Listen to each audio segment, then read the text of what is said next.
नमस्ते प्रणाम दोस्तों, हम अपने चंदा देहाती लोकगीत चैनल पर आप सभी का बहुत बहुत स्वागत कर रही हूँ। और हम लोग चल रहे हैं आज आप लोगन के बहुत ही धमाकेदार सास बहू और पति का नोकझोंक सोहर गीत सुनाने। तो आप लोग फुलवास के सुनिए तो गीत का आनंद आई। तो चलिए आप लोग आनंद ली गीत का।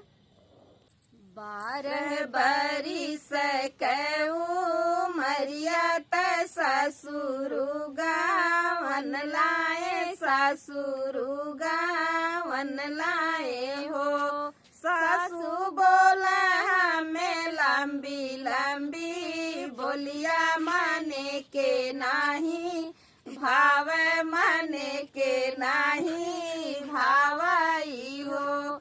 सासू बोला हमें लंबी लंबी बोलिया माने के नाही, भाव माने के नाही भावाई हो। 12 बरिस मरिया त ससुरु गावन लाए, ससुरु गावन लाए हो। सासू बोला हमें लंबी लंबी बोलिया मने के नाही, भाव मने के नाही भावाई हो। सासू बोला हमें लंबी लंबी बोलिया मने के नाही, भाव मने के नाही भावाई हो।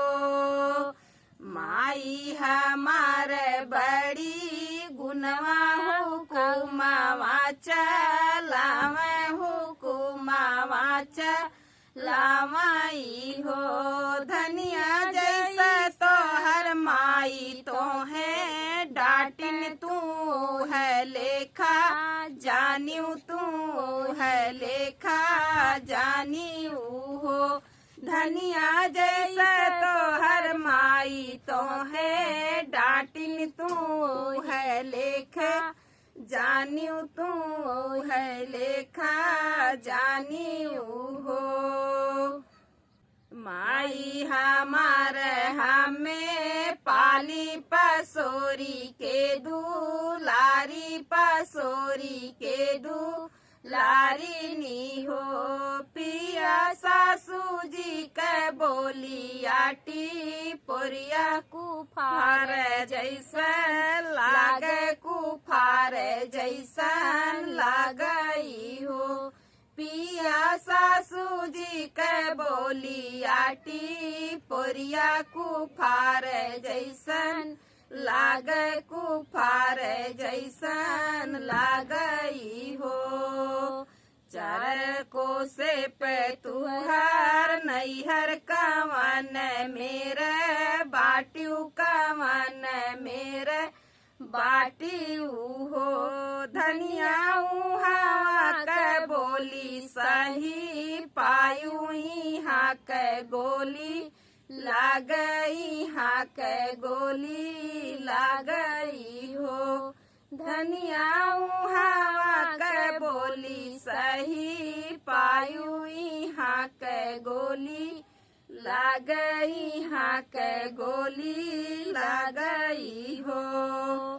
चार को से पे हमरा नैहर उहाँ के मीठी बानी, उहाँ के मीठी बानी हो। चार को से पे हमरा नैहर उहाँ के मीठी बोली, उहाँ के मीठी बोली हो।